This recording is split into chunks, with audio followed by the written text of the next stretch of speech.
Hello everyone, I am Omkarji and I welcome to all of you on my YouTube channel. Today's I am going to discuss about the fraction.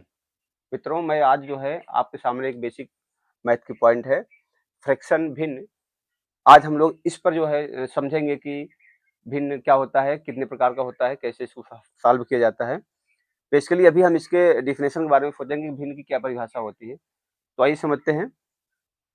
भिन्न वे संख्याएं होती हैं जो किसी संपूर्ण संख्या या संपूर्ण वस्तु के एक भाग को प्रदर्शित करती हैं या दिखाती हैं। जैसे आप अगर यहाँ पे देखें, अगर मैं यहाँ पे ले लूँ 5 के बटे में 6, वो कह रहा है कि ऐसी संख्याएं जो किसी वस्तु या संख्या के एक भाग को दर्शाती हैं। मतलब इसमें से जो है ये जो 6 है, ये क्या कह रहा है, इसमें 6 में से 5 जो है उसके एक हिस्से को दिखा रहा है, एक भाग को दिखा रहा है। तो भिन्न वे संख्याएं होती हैं जो किसी संपूर्ण वस्तु या संख्या के एक भाग को दर्शाती हैं। फिर कह रहा है कि भिन्न को हम अंश और हर के रूप में लिख सकते हैं।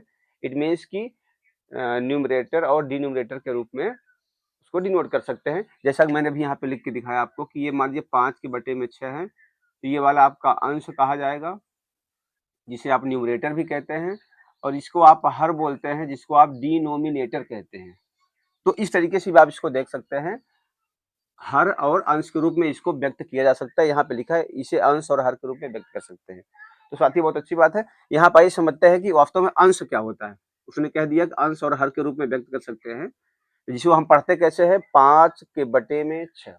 एक बीच में लाइन होती है, इस लाइन को, इस रेखा को आप कह सकते हो कि ये बटा की लाइन है। बटा जो हिस्सा बताती है कितना बटा में क्या है, तो बटा की लाइन आप इसको कह सकते हैं, बटा की लाइन।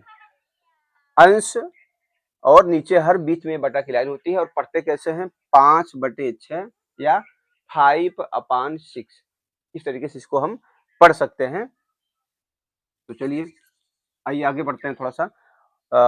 वास्तव में अंश क्या होता है, व्हाट इज न्यूमरेटर, तो यहाँ पे हम लोग से समझेंगे। यहाँ पे देखिए कह रहा कि जो अंश होता है ये संख्या के, संपूर्ण संख्या के किसी भाग को या एक भाग को प्रदर्शित करता है।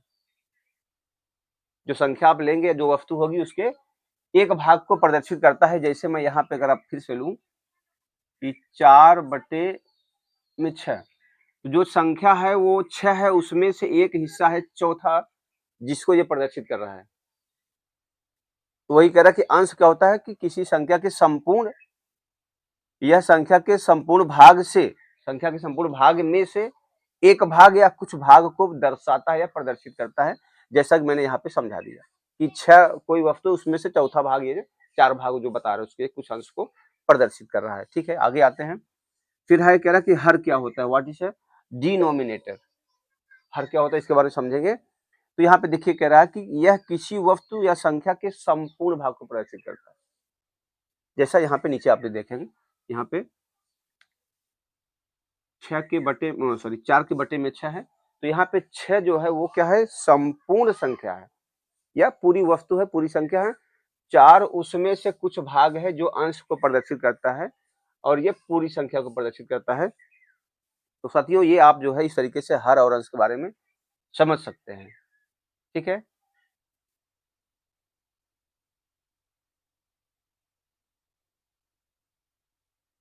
तो साथियों अब आगे हम लोग समझेंगे कि भिन्न के प्रकार,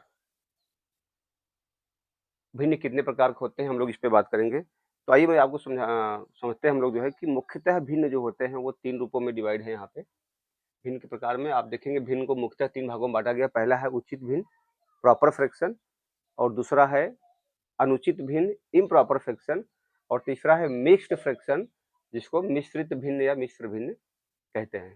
समझते हैं इनकी परिभाषा क्या है। उचित भिन्न का मतलब आप ऐसे समझिए कि वह भिन्न या वे भिन्न जिनका अंश हर से छोटा होता है।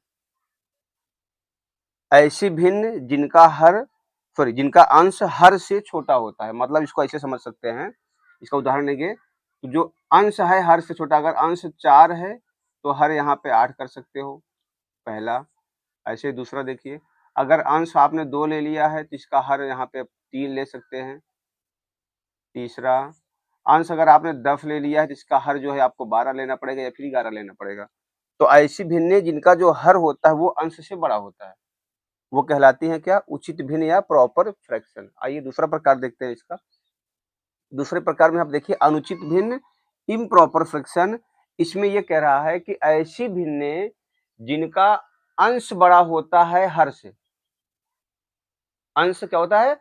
बड़ा होता है हर से। आइए समझते हैं यहाँ पे इसको कैसे। मान लीजिए हमारे पास अंश है यहाँ पे 8, तो इसका मतलब इसका जो है अंश बड़ा होता है हर से, तो इसका मतलब इसका हर जो हो जाएगा यहाँ पे 7 ले सकते हैं। फिर दूसरा अगर यहाँ पे लें, अच्छा इसमें एक बात और कहा हुआ है, बड़ा गजब है, वो कह रहा है कि ऐसी भिन्नें जिनका अंश हर से बड़ा होगा या तो बराबर भी हो सकता है। इस बात को भी नोट करने की जरूरत है यहाँ पे कि बड़ा तो हो ही सकता है अंश हर से, कभी-कभी बराबर भी हो सकता है, तो इसलिए बराबर का भी आप जो है नोट करें इसको। मान लीजिए यहाँ पे 5 है और ये बटे में 7 ले लिए, तब भी बड़ा हो गया। 10 है तो यहाँ पे आप 5 ले लीजिए, 9 ले लीजिए। हर केस में अंश आपका हर से बड़ा होना चाहिए। तो इस प्रकार की भिन्न को अनुचित भिन्न या फिर इम्प्रॉपर फ्रैक्शन कहते हैं। आइए आगे बढ़ते हैं थोड़ा-सा मिश्र भिन्न में या फिर मिक्स्ड फ्रैक्शन में यहाँ पे देखते हैं। यहाँ पे एक बात समझिए आप जो है, एक तो होल नंबर होता है, पूर्ण संख्या या पूर्णांक कहिए, पूर्ण संख्या एक आगे लगा रहेगा, उसके बाद एक उचित भिन्न होता है ये वाला। एक तो होल नंबर होगा, दूसरा उसमें एक उचित भिन्न होगा। ये समझते हैं, इसको भी समझ लेते हैं। मान लीजिए हमारे पास होल नंबर 4 है, तो इसमें एक उचित भिन्न लेंगे।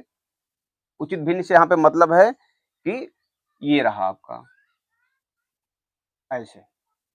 अब इसको पढ़ते कैसे हैं? हिंदी में 4 सही 2/5, 4 सही 2/5। इसको अंग्रेजी में पढ़ते हैं 4 होल 2/5। एक और समझते हैं।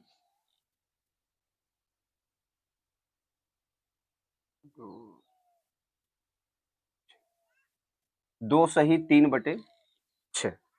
तो साथियों इस प्रकार से हम जो है भिन्न को जो है समझ सकते हैं। इसके अलावा भिन्न के और भी प्रकार हैं, जैसे यूनिट फ्रैक्शन, इकाई भिन्न। तो ऐसी भिन्नें जिनमें अ, अंश हमेशा एक होता है, तो वो सब इकाई भिन्न कहलाती हैं।